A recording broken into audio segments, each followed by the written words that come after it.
Hey everyone, welcome to Ask a Recruiter, the series where you get to ask anything that's on your mind about careers, job searching, or the world of work. My name is Alex Blomster-Horning, and I'm here to give you my honest opinion, no scripts, just real talk.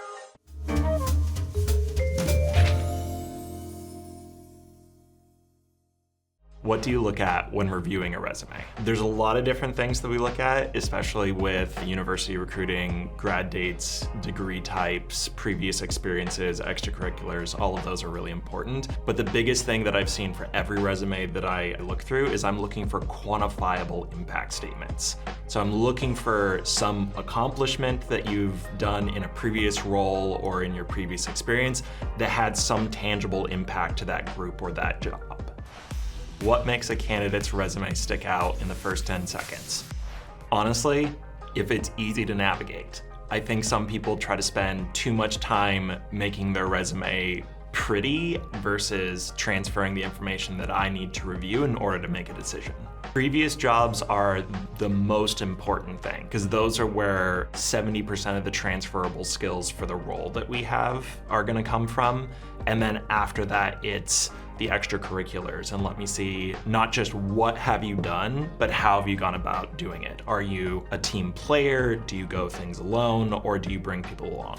Does networking still matter as much as people say?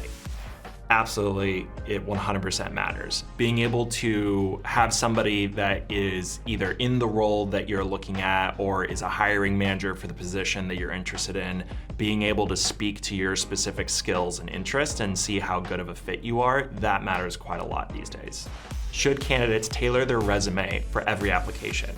Generally, yes. You should be tailoring your resume for every application, and because we have something like AI that allows you to do that much easier than you have been in the past, if you are using something like AI to adjust your resume for every role, make sure the resume that's being built is still truly representative of your experience and your skills. Is it okay to apply for roles when I don't meet every requirement?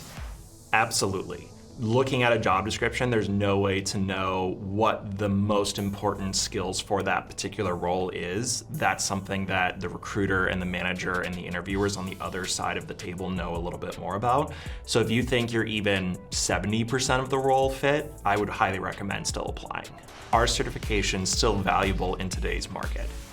I'd absolutely say certifications are still valuable, but it's not because of the certification itself. It's more about the skills that you developed during the process of getting that certification. So keeping an eye on what the most relevant skills are for the particular jobs or industry that you're interested in, and then going and getting those certifications is really important. One of the things that you can do right now is you can go on to AI Skills Navigator and check out a bunch of the free courses there, and that can help you along the way.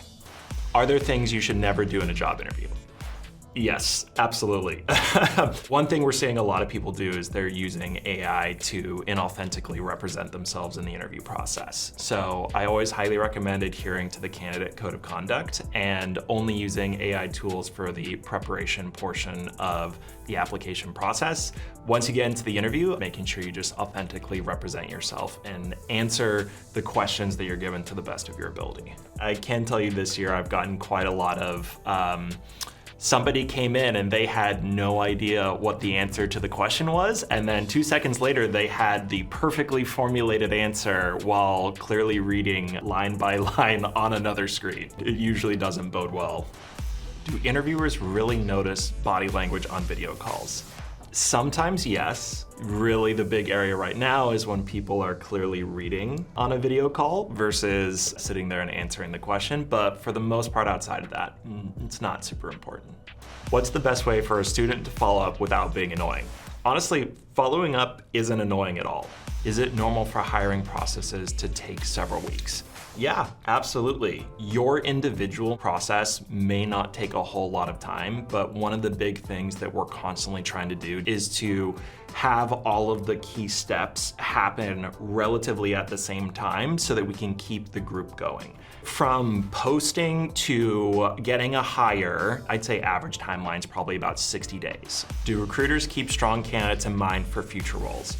Yes. Absolutely. It doesn't always mean that we can do something for that candidate, but there are definitely candidates that have made an impression on me over the years, and those are the candidates that I kind of keep an eye out for. And if something happens that is a fit, I definitely try to make sure I keep those folks in mind. That being said, I wouldn't necessarily rely on a recruiter for that to happen. I would always self-serve and have job alerts set up and that you apply consistently.